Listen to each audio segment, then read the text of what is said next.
بسم الله الرحمن الرحيم. السلام عليكم إخواني. في هذا الفيديو بإذن الله تبارك وتعالى سأرد أيضا على المدعو موسى العزوني لبيان منهجه الخطير، المنهج القطبي الإخواني. وذكرت لكم في الفيديو الأول أنهم يستعملون العبارات الفكاهية والعبارات الهزلية، يخاطبون مشاعر الناس وبالأسلوب الشعبوي وبالأسلوب الفكاهي، هذا من أجل استقطاب الناس. هذه هي الخطوة الأولى، يستقطبك من أجل أن يخاطب عقلك الباطن وأنت لا تشعر. الإنسان العامي البسيط الذي لا يعرف الأحكام الشرعية راح ربما يعجب هذا الأسلوب البسيط والأسلوب يعني الفكاهي وكذا، فينجذب إليهم. الخطوة الثانية وهي أخطر، هي تفريغ هذا المتلقي. بعد ما يجبدك ليه راح يفرغك ورايح يجعلك تتخلى عن كل المقومات والمسلمات والمبادئ. يعني ما كان عندك من أمور متمسك بها وتشوف فيها عظيمة وتشوف، هو راح يصيبها ببعض الكلمات تصير عندك هينة.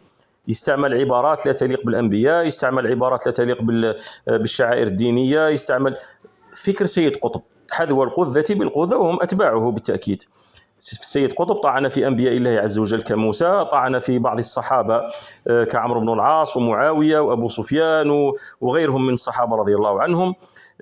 طعن في مسلمات، طعن في عقيدة الأمة الإسلامية، كفر الأمة الإسلامية، استهزأ بالمؤذنين وقال أنهم حتى وهم يؤذنون 5 مرات في اليوم فهم في الجاهلية وكفار والأمة رجعت للجاهلية وغير ذلك. وشوفوا أعطيكم مثال يشبه هذا. الغرياني لما أفتى الفتوى الآثمة الظالمة نتاعو أنهم ما تروحوش للحج، لماذا؟ حجته أموال الحج يبعثوها لغزة. هذا شيء لا يتعارض. مساعدة الضعفاء المسلمين وفقراء المسلمين وإخوان المسلمين في غزة وفي غيرها من بلاد العالم، هذا لا يتعارض مع الحج. الحج شعيرة إسلامية، ونصرة المستضعفين من المسلمين أيضا واجب إسلامي. لكن هما بهذا الخطاب راح يهول لك من شعيرة الحج. ولقمة في بطن جائع خير من بناء 1000 جامع، والأموال التي تحج بها وتعتمر عون بها إخوانك في غزة، فتستهين. حتى شوفوا ماذا فعلوا، يعني غلاء الأضحية كيف فعلوا، هونوا من الأضحية وزهدوا الناس فيها بحجة الغلاء، والناس صارت يعني استهانت بهذه الشعيرة. هذا هو الخطوة الثانية، هي تفريغك من كل المقومات. تولي الآن بعد ما صرت مفرغ تولي جاهز للمرحلة الثالثة التي سنبينها في هذا المقطع بإذن الله عز وجل، وهي تنصيب مرجعيات جديدة اللي هي زعمائهم ومنظريهم، وانت تولي تأخذ كلامهم لأنك تولي جاهز إلى أن يفرغوا فيك أفكارهم. بعد التفريغ تجي هذه العملية الأخيرة اللي هي عملية التعبئة والشحن. وشوفوا الآن كيف يتكلم عن القرضاوي الذي سنتكلم عنه بعد قليل بإذن الله تبارك وتعالى. السعيد من انتهت أو انقطعت أنفاسه، خلاص، ولم تنتهي حسناته. أليس الشيخ القرضاوي مثال؟ من ينكر هذا يا قوم؟ من ينكر هذا؟ مطر، ماء، غيمة من السحابات الممطرة المثلجة التي إذا سقطت اخضرت الأرض.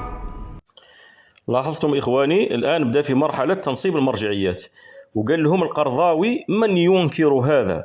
هنا باش يثبت هذا الأمر في نفوسهم. كثير ينكرون. قرضاوي عندك أنت مرجعية، عند غيرك لا يعتد به. قد رد عليه العلماء باطله، هو عنده طوام كثيرة جدا، رد عليه كثير من العلماء، لا علينا. والآن يبدأ يضخم القرضاوي غيمة مليئة بالمياه وسحاب.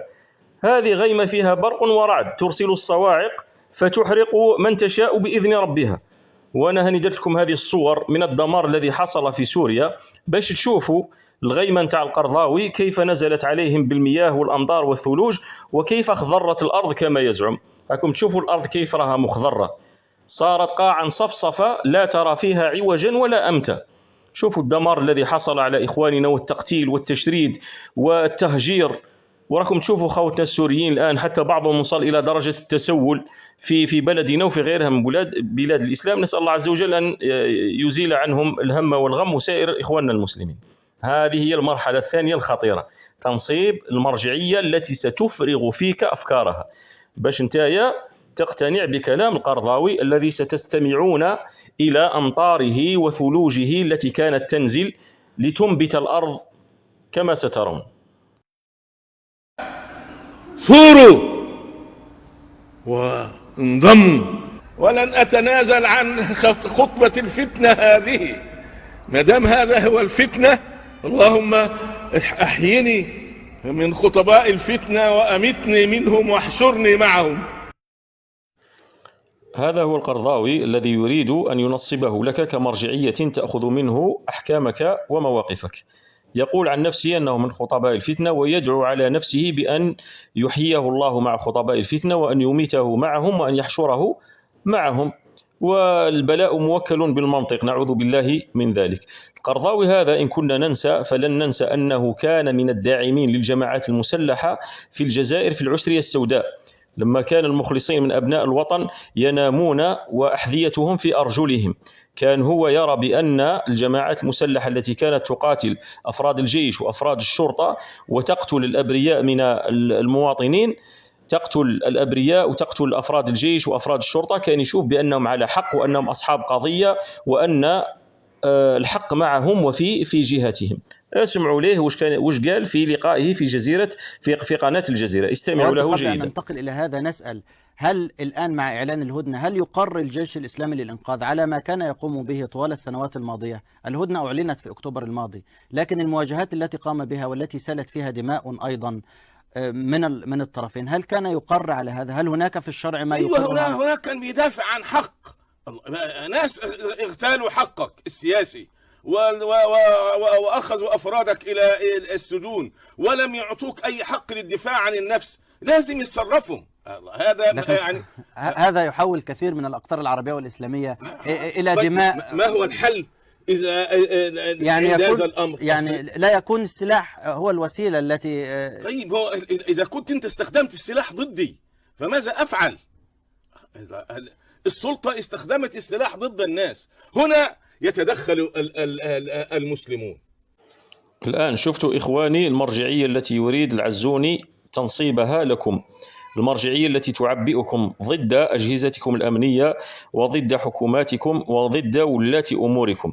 والعزوني نفسه في عدة دروس يهون ويحقر من شأن ولي الأمر. لماذا؟ حتى ينزع تلك المهابة وذلك التوقير وذلك الاحترام من الشعب إلى ولاة أموره، باش يكونوا جاهزين لتطبيق تلك الأفكار التي شحنوا بها، أفكار المواجهة وأفكار الثورة وأفكار الخراب والدمار، كما حدث في العشرية السوداء وكما حدث في الربيع العربي في أغلب الدول العربية. نحن في هذا المبدأ الهام والعظيم نطبق أمر الله تبارك وتعالى الذي قال: وأطيعوا الله وأطيعوا الرسول وأولي الأمر منكم، ونطبق أمر النبي صلى الله عليه وسلم: اسمع وأطع، وقوله صلى الله عليه وسلم: من أطاع الأمير فقد أطاعني ومن عصى الأمير فقد عصاني. ما نقولوش نطيع ولاة الأمور في المعصية كما يزعمون ويقولوا على المداخل وغلاة الطاعة وكذا، حاشا، هذا كله كذب، كله كذب. نحن ننكر على ولاة الأمور ما يبثونه من معاصي ومن أخطاء بالطريقة الشرعية إنكارا سريا لمن استطاع، وندعو لهم بظهر الغيب ونعينهم على الطاعة، لكن إذا أمروا بمعصية أو فعلوا معصية لا نعينهم عليها ولا نشجعهم عليها، وإنما ندعو لهم بالهداية ولا ننزع يدا من طاعة. النبي عليه الصلاة والسلام أمر بهذا، قال: فإن أمرك بمعصية قال لا تطعه ولا تنزع يدا من طاعة. لماذا؟ حفاظا على وحدة المسلمين التي أمر الله بها، وحفاظا على بيضة المسلمين وعلى قوة المسلمين. النبي عليه الصلاة والسلام ماذا يقول؟ إن الله رضي لكم ثلاثا وسخط لكم ثلاثا: رضي لكم أن تعبدوه ولا تشركوا به شيئا، وأن تعتصموا بحبل الله جميعا ولا تفرقوا، وأن تطيعوا من ولاه الله أمركم.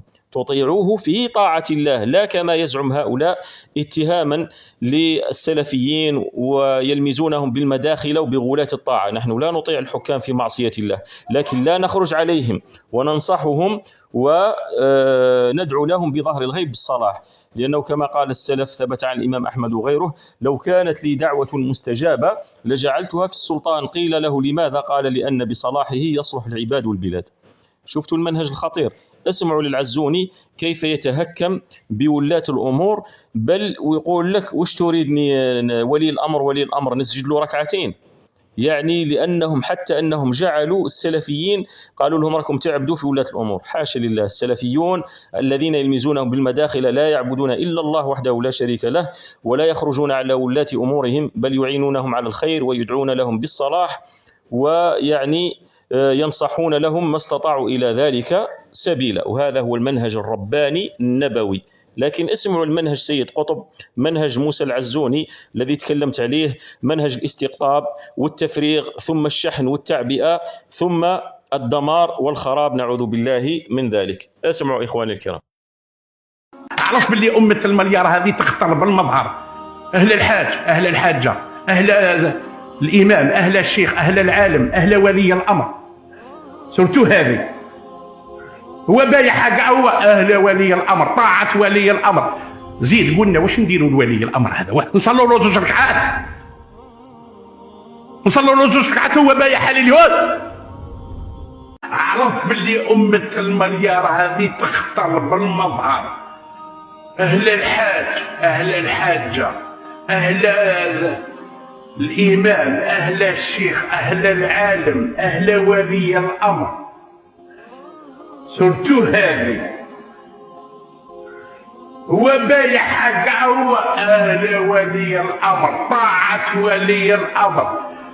زيد قلنا واش نديروا لولي الأمر هذا؟ نصلوا له 2 ركعات، نصلوا له 2 ركعات، هو بايع حال اليهود.